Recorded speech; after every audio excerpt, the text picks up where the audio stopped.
If it's 2022 and you don't have an explainer video, what's wrong with you? I'm just joking, but I totally get it. You probably want to get an explainer video because you understand why it's so good for your business, but it might seem a little bit intimidating or you're not sure where to start. Producing an explainer video might seem like a massive project, and it is in a sense, but if you break it down into smaller tasks, it's way more manageable. So in this ultimate explainer video guide, I'll walk you through everything when it comes to making an explainer video and all the things you need to consider. I'm Edward Stinga from the Explainer Company, and this is our YouTube series on explainer videos. If you like this type of content, you can support our channel by gently tapping the like button and subscribing or clicking the notification bell so you always get updated when we release new video marketing content. Alright, let's get straight to it. In traditional video production, so live action videos such as ads, commercials, short films, documentaries, and everything in between, the process is broken down in three big phases: pre-production, production, and post-production. Now, I like to apply a similar sort of process to explainer videos, except I call them a little bit different: planning, production, and publishing. Let's look at each one in particular. So phase number one, planning.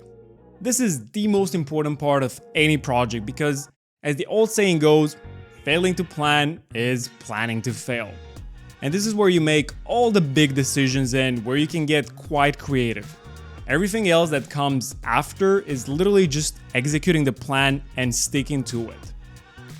Goal. First, you need to identify what it is that you're trying to achieve. Basically, what's the goal of your video? Do you want to build more awareness around your brand? Do you want to increase signups for your free trial? Are you trying to raise some funds from investors? The key most important thing here is to only try to achieve one thing per video, because if you try to do more, it will just get super messy and confusing for anyone watching. Target audience. Before writing the script, it's important to sit down and think very thoroughly about who your target audience is. Who they are, how old, what gender, where do they hang out, what problems do they have, what solutions there are to their problems, and how yours is different or better. How do they speak, what words and phrases do they use, and so on. Because without identifying your target audience, well, you're just literally shooting in the dark and hoping things work. They most probably won't. Script. If you happen to write the script yourself instead of hiring a professional, I suggest you use our script writing framework that we call the Classic Explainer Script Writing Formula. It's a simple 4-step process that you can apply immediately to give you a great structure to start with. Step number 1, this is where you talk about the problem of your target audience and the pain points to show that you're talking to them specifically and you understand exactly what they're going through. Step number 2 is the solution. And of course, you introduce the instant magical solution, which is your product or service. Step number 3, how it works. This is where you explain to them exactly how you're going to solve their problem, and if you can simplify it in 3 simple steps, that's extra bonus points for you. And step number 4, the call to action. You need to end the video with a call to action, telling people what you want them to do next. Whether it's sign up for a free trial or schedule a demo, you need to be specific and guide people, because you cannot expect them to do exactly what you want without telling them. Storyboards. Once you have a final script, it's time to break it down into multiple different scenes and work on some storyboard concepts. A storyboard is basically a sequence of drawings that are a visual preview of each scene to see how the story will play out. And you can do this with pen and paper, but it's much easier if you just download and print a storyboard template from anywhere online. It's already formatted nicely, and you just start drawing. I'll add a link to a free one in the description below this video. And once you finish the storyboards as well, it's time to finally start phase number 2, production. Voiceover. The first thing you do in production is to get a voiceover recorded. I would strongly advise you against recording the voiceover yourself unless your voice is somehow connected to your brand and well recognized. Otherwise, I suggest you hire a professional. And here you need to decide on things such as gender, age, style, and see what would work best for your own brand. There are options online for all budgets. For smaller budgets, I suggest you check out Fiverr.com, where you can get a voiceover starting anywhere around $25 or so for a minute, all the way to around $50 or more. For more professional projects, I suggest you have a look at Voices.com, where budgets start at a minimum of $100 and you can spend all the way up to $500 or so for an explainer voiceover. What I love about Voices.com is that you can get people to submit auditions reading a sample of your script, which is something that our clients absolutely love listening to instead of just checking random voice demos. Video. Alright, now it's time to build a video, and this is where things get tricky. This part is probably the most complex, and we could talk about it for hours. There are two big options. Number one, hire professionals. And this is the most obvious one, but of course, also the priciest one. You can hire either freelancers if you're on a budget, or go with a professional explainer production company like ours if you want the best quality possible. For details on pricing, make sure to check our video here on YouTube about how much does an explainer video cost. Prices for a good explainer video can range anywhere between $2,000 all the way to $10,000 or more. Option number two, do it yourself. The most affordable option is to just make the video yourself.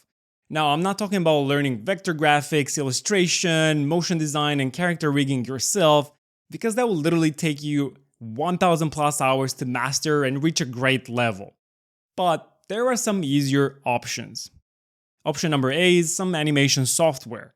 And there are a few options out there that are suitable for beginners and are very affordable. I'm thinking about platforms such as Animoto, Vyond, Powtoon, Animaker, Toonly, Doodleap, and so on. These are usually very easy to use, but also quite limited in what you can achieve with them. And option number B is stock assets. You can also use ready-made animation assets such as stock animation or animated stock GIFs. You can find a massive catalog of those on videoplasty.com. They are pre-animated and good to go. All you have to do is drag and drop them in video editing software or in PowerPoint, and you can easily do the edit right there. The cool thing about stock animation is that it's built by professionals and it looks amazing. So if you find good items for your scenes, you only need to do some very basic video editing. Usually this can be done in free software such as iMovie or Keynote on a Mac, or on a Windows you can get a free video editing software called DaVinci Resolve, or you can use GIFs in Microsoft PowerPoint, which pretty much every Windows user has. And phase number 3, publishing. Alright, now we have a great explainer video, it's time to share it with the world. YouTube. What I strongly suggest to pretty much 99% of our clients is to upload their videos to YouTube. I know there are a ton of other more professional video players out there, such as Vimeo or Vistia, but YouTube is the second largest search engine in the world and gives you the opportunity to get a lot of free organic traffic, which the other platforms don't really have. Subtitles. I recommend you add subtitles to all your videos in general, especially explainer videos. If your market is worldwide and maybe they don't speak great English, it's good to help them by being able to read the subtitles. But not only that, it's great even for native speakers because a lot of people might just watch your video at work or in other situations where they don't have access to audio, so you want them to still be able to consume your video and understand your message even if they cannot hear it. Website. When embedding your video on your website, it's highly recommended to add it above the fold. This means the first section that people see of your website without having to scroll down. Because if they have to scroll, they might miss your video. And this is important because the vast majority of people will prefer clicking on a video rather than reading all the text on your page. Remarketing. This is a bonus one, but I see a lot of our clients being very successful with this strategy. Remarketing is a type of ad that just follows you around the web. You've most certainly seen them before. For example, You probably visited a website that sells shoes, but then you had to click away for whatever reason, and now for the next couple of days, all you see around the web and on social media platforms are ads from the shoes website following you around, reminding you to come back and complete your purchase. Alright, that's pretty much it. Explainer videos can get incredibly complex and we can talk about them literally for hours. We're barely scratching the surface here, but I wanted to make this video more like an overview of things that you need to consider so you can get a better idea about how it works. To find out even more about explainers, check out our entire series here on YouTube for free, where we go even deeper and cover everything related to explainer videos. And if you want to get an awesome explainer video for your company to stand out from all the noise, produced by a professional and experienced team with over 10 years in the industry and more than 400 plus videos produced for clients all over the world, then visit our website, check out our portfolio, and get in touch using the link in the description. I'm Edward Stinga, founder of the Explainer Company, and until next time, stay creative.